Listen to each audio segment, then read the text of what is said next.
अगर आपको भूत प्रेतों की सच्ची कहानियां सुनना पसंद है तो जल्दी से मेरे चैनल को सब्सक्राइब कर लीजिए। मैं हर हफ्ते आपके लिए बहुत सी मजेदार कहानियां लेकर आता हूँ। भूत वर्ष में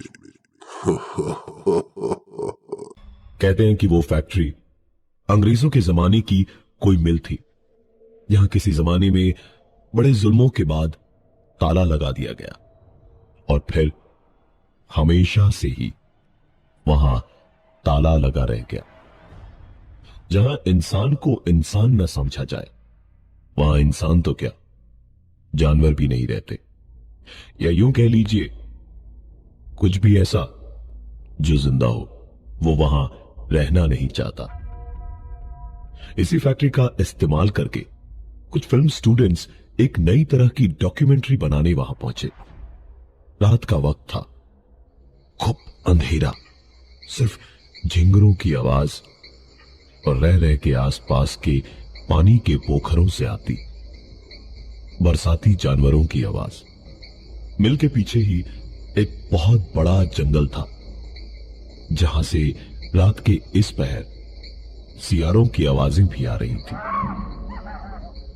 तीन दोस्त विप्लव, अनुज और केतन कैमरा, साउंड रिकॉर्डर्स और लाइट लेकर फैक्ट्री के अंदर पहुंचकर उन्होंने सारी चीजें लगाई। लाइट वगैरह की जगहें देखी, कैमरा एंगल्स देखे और सब करके बाहर छोटे छोटे अपने टेंट लगा के मॉनिटर सेट करके टेंट्स के बिल्कुल बीचों बीच आग लगाकर बैठे बातें कर रहे थे। जब अचानक आवाजें सुनकर तीनों के तीनों खुशी खुशी देखने लगे कि आखिर माजरा क्या है। उनके हाथ तो जैसे खजाना लग गया था। मॉनिटर पर नजर दौड़ाई तो देखा एक आदमी गलियारे में लगी लाइट्स के बीच से चलता हुआ पता नहीं कहां से आ रहा था और उसकी धीमी चाल के साथ साथ ही एक के बाद एक लाइट्स बुझती जा रही थी। कैमरास क्लिक करते करते फोटो के बाद फोटो खींचते जा रहे थे। वो आदमी धीमे धीमे चलता हुआ आया और ऊपर लगे दीवार के कोने के कैमरे की ओर एक टक देखने लगा। तीनों पहले तो जरा सा घबराए, लेकिन फिर सीधे उस ओर भागे और भागते भागते वहां पहुंचे तो देखा वो आदमी वैसे का वैसे खड़ा हुआ कैमरा की ओर अभी भी देख रहा था। केतन और अनुज खड़े ही रहे। विप्लव आगे बढ़ा और चिल्लाया, अरे ओ भाई साहब, अबे तेरी सुनाई नहीं दे रहा क्या? हाँ, कब से बुला रहा हूं आपको। विप्लव की इतनी सी बात सुनते ही शायद उस आदमी को अपनी और बेइज्जती बर्दाश्त नहीं हुई और वो उन तीनों की ओर पलटकर घूमा और उसे देखते ही विप्लव, अनुज और केतन घबराहट के मारे वो सारा सामान जो अंदर था उसे भूलकर बाहर भागे। तीनों बिना एक भी बार पीछे पलटे ऐसे बाहर भागे जैसे उनके पीछे उनसे दुगनी रफ्तार से मौत आ रही हो। भागते भागते, हाँफते हाँफते बाहर जैसे ही पहुंचे तो तीनों ने सबसे जरूरी जो जो सामान सामने पाया सब उठाया और रात के अंधेरे में अपनी गाड़ी की ओर भागे और गाड़ी में बैठकर ही गाड़ी को बैक करते वक्त कहीं जाकर तीनों की हिम्मत हुई एक बार वापस दरवाजे की ओर देखने की। और जब देखा तो पाया वो आदमी दरवाजे से तकरीबन 10 हाथ दूर खड़ा था और जैसे जैसे गाड़ी बैक हो रही थी वैसे वैसे लोहे का वो दरवाजा आहिस्ता आहिस्ता बंद होता जा रहा था और कुछ ही देर में दरवाजा बंद हो गया और तीनों वापस अपने रास्ते पर थे। तीनों भाग के आ तो गए, लेकिन इतनी बेहतरीन और असली पैरानॉर्मल एक्टिविटी की रिकॉर्डिंग उन्हें रातों रात मशहूर बना सकती थी। ऐसा मौका कोई छोड़े भी तो कैसे। तीनों ने वीडियो को बिना काटे छांटे इंटरनेट पर अपलोड किया तो कुछ लोगों ने तारीफ की, कुछ ने कहा बकवास है, और एक ने कहा ऐसे स्पेशल इफेक्ट्स डाल के कोई भी वीडियो बना सकता है, हिम्मत है तो दोबारा एक वीडियो वहीं पर जाकर के बनाओ और मैं भी तुम्हारे साथ चल के देखूंगा कितनी सच्चाई है तुम्हारे इन वीडियोस में। मैसेज बॉक्स पर काफी गहमा गहमी के बाद विप्लव, अनुज और केतन मान गए और उसी रात चारों ने वापस वहां जाने का फैसला किया। लेकिन उससे पहले दिन में ही तीनों गए, सारा सामान बटोरा और वहां से वापस आए। रात तक उनकी तैयारी पूरी थी। इस बार एक वैन किराए पर ले ली थी जिसके अंदर मॉनिटर लगा सकते थे। वो लड़का अरुण जिसने वहां जाने की शर्त लगाई थी वो भी तय जगह और वक्त पर पहुंच गया और फिर चारों वहां की ओर निकल पड़े। और वहां पहुंचकर एक बार फिर से सारी चीजें वैसे ही वापस लगाई गई जैसे पिछली बार लगाई थी, और सब कुछ करके चारों गाड़ी में पीछे आकर मॉनिटर्स के सामने बैठ गए, ये देखने कि कोई हलचल हो रही है या नहीं। वैन ऐसी थी जिसमें किसी ट्रक की तरह ड्राइवर से बात करने के लिए खिड़की बनी थी। काफी देर इंतजार करने के बाद अरुण ने कहा, यार तुम सब नजर रखो, मैं जरा हल्का होकर आया। और इतना कहकर अरुण वैन से बाहर निकल गया। सूखी पत्तियों पर अरुण के कदमों की आहट आहिस्ते आहिस्ते दूर जाती गई और आखिरकार आहट बंद हो गई। अचानक ही उस फैक्ट्री का दरवाजा खुला और ठीक दरवाजे की आवाज के बाद इधर मॉनिटर्स पर एक धुंधला धुंधला सा दिखाई देने वाला शख्स धीमे धीमे उन कैमरास की ओर आता हुआ दिखाई दिया। अनुज, केतन और विप्लव तीनों आंखें फाड़ फाड़ के उसे देखते ही रह गए कि ये है कौन। लेकिन इतना धुंधला था सब कि ठीक से समझ पाना कि ये कौन है ये तो नामुमकिन था। वो शख्स कुछ देर वहां कैमरास के सामने खड़ा रहा और फिर पलटकर वापस जाने लगा और धीरे धीरे अंधेरे में गायब हो गया। उधर वो आदमी कैमरा के सामने से गायब हुआ और ठीक कुछ ही सेकंड्स के बाद इधर अरुण वैन का दरवाजा खोलकर अंदर आने को हुआ तो सब उसे ऐसे आंखें फाड़ के देखने लगे कि उसने उन्हीं से पूछ लिया, क्या हुआ भाई? क्या मुझे ही तुम लोगों ने बहुत समझ लिया क्या? अरुण की बात सुनकर केतन ने पूछा, तू कहां गया था हल्का होने? अरुण ने हंसते हुए कहा, भाई सूसू करने गया था, कोई बैंक लूटने नहीं जो इतने सवाल पूछ रहे हो। हुआ क्या है? अरुण की बात सुनकर केतन कुछ जवाब देता उससे पहले ही पूरी की पूरी वैन किसी सूखे पत्ते की तरह हिलने लगी और ऐसे तेज तेज हिलने लगी कि बस सारे का सारा सामान वैन के ही अंदर गिर गिर के चकनाचूर होने लगा। जब काफी देर से चुपचाप बैठा अरुण किसी तरह उस हिलती डुलती वैन में बीचों बीच खड़ा हुआ और पूरी ताकत से घूसा वैन की दीवार पर मारकर चिल्लाया, तुम जो भी हो यहां से चले जाओ और हमें अकेला छोड़ दो। हम तुम्हें परेशान नहीं करना चाहते, हमें हमारा काम यहां पे चुपचाप करने दो और जाओ। अरुण के चीखते ही वैन का हिलना डुलना रुक गया और सब के सब एक पल को जैसे पत्थर की तरह एक ही जगह जमकर खड़े हो गए और उसी हालत में सबने एक साथ सुना। कोई चलकर वैन तक आया।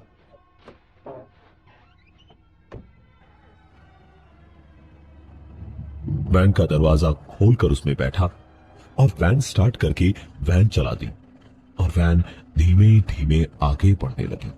विप्लव, अनुज और केतन तो पहले भी आए थे और देख ही रहे थे कि क्या हो रहा था यहां, लेकिन अरुण के लिए सब कुछ नया था। उसने सोचा कि वो भाग सकता था। उसने तुरंत दरवाजे की ओर झपट्टा मारा और बाहर से तो दरवाजा लॉक्ड ही नहीं था, लेकिन फिर भी लाख कोशिशों के बाद दरवाजा नहीं खुला। चारों के चारों सांस रोके वैन के अंदर बैठे थे। अब घबराहट के मारे बहुत ही बुरा हाल था सबका, जब अचानक अपने आप ही वैन का जो दरवाजा अभी तक अरुण पूरी ताकत से नहीं खोल पा रहा था, वो अपने आप ही खुल गया। अंधेरे में चारों बाहर निकले। अनुज और केतन के पास में टॉर्च थी। उन्होंने टॉर्च जलाई तो देखा जंग लगी मशीनें चारों ओर फैली थी, दीवारें टूटी और सीलन लगी हुई थी। इस अंधेरे में भी देखते ही समझ आ रहा था कि यहां कोई जिंदा इंसान, जानवर या परिंदा रह ही नहीं सकता। चारों धीमे धीमे बाहर का रास्ता ढूंढने को इधर उधर भटक ही रहे थे, जब अचानक अरुण का हाथ किसी चीज से टकराया और चारों ओर से ऐसी आवाजें आने लगी जैसे वो सारी भारी भरकम अंग्रेजों के जमाने की मशीन्स वापस अचानक जिंदा होकर चलने लगी थी। केतन, अनुज और विप्लव तो मशीन्स की आवाज सुनते ही इधर उधर भागने लगे, लेकिन अरुण अंधेरे में ध्यान लगाकर सुनने की कोशिश करने लगा कि शायद बाहर जाने का रास्ता समझ आए। लेकिन अंधेरा इतना था कि अपनी जगह से जरा सा भी हिलने पर कहीं भी किसी भी चीज से टकराकर कुछ भी हो सकता था। किसी तरह रुककर एक साथ चारों ने हाथ पकड़े और एक के बाद एक कदम बढ़ा के एक दूसरी ओर चलते गए और जाते जाते एक कमरे में पहुंचे और उस कमरे के अंदर घुसते ही विप्लव, अनुज, केतन और अरुण चारों इस वक्त उस एक कमरे में बंद हो चुके थे। चारों जानते थे कि कुछ भी ठीक नहीं है। फिलहाल बच के निकलना था यहां से, वो भी किसी भी तरह। तो विप्लव, अनुज और केतन लगे कोई दूसरा रास्ता ढूंढने में और अरुण चुपचाप एक कोने में खड़ा रहा उस अंधेरे में कि कहीं फिर से हाथ कहीं और न लगे और कुछ और गड़बड़ ना हो जाए, कि जब अचानक ही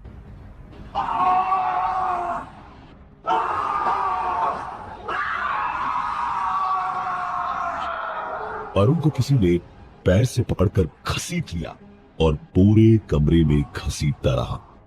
साफ समझ आ रहा था कि अरुण की चीखें पूरे कमरे में घूम घूम कर गूंज रही थी। तीनों कुछ करते इसके पहले ही जैसे अरुण जानता था कि उसे क्या करना था।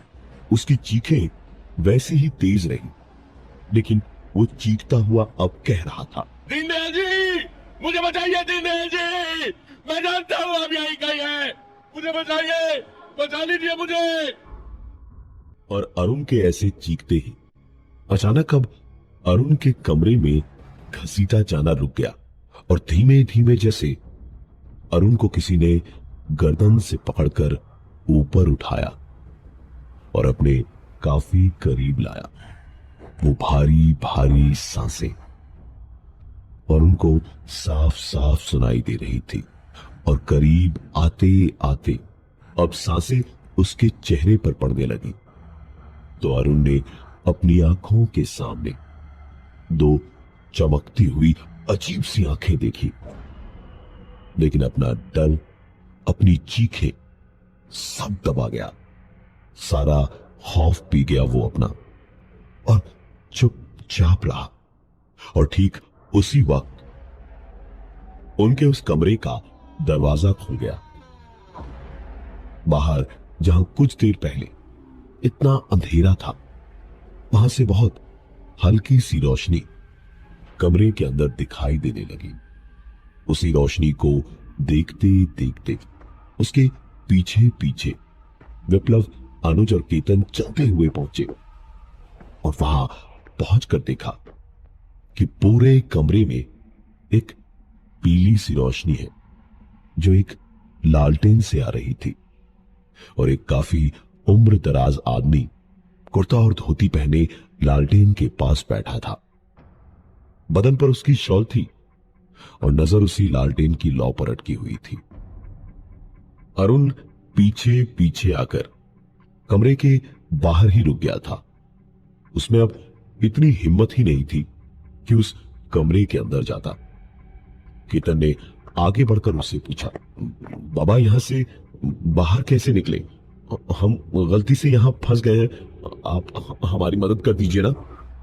उस आदमी ने जेब से बीड़ी का बंडल निकाला और एक बीड़ी जलाकर केतन को ऊपर से नीचे देखा, फिर बाकी दोनों को देखकर एक लंबा कश खींचकर कहा,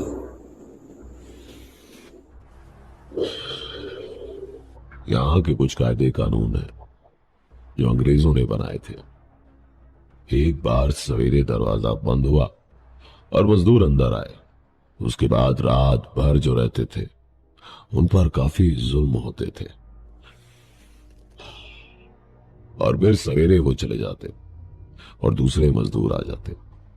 आज भी दरवाजा सवेरे 7 बजे सायरन की आवाज के साथ ही खुलता है। लेकिन घबराओ मत, जब तक इस कमरे में हो मेरे साथ जिंदा हो। सवेरा होते ही निकल जाना, कुछ ही देर में उजाला हो जाएगा। तीनों समझ गए कि जिंदा रहना है तो इनकी बात माननी ही पड़ेगी।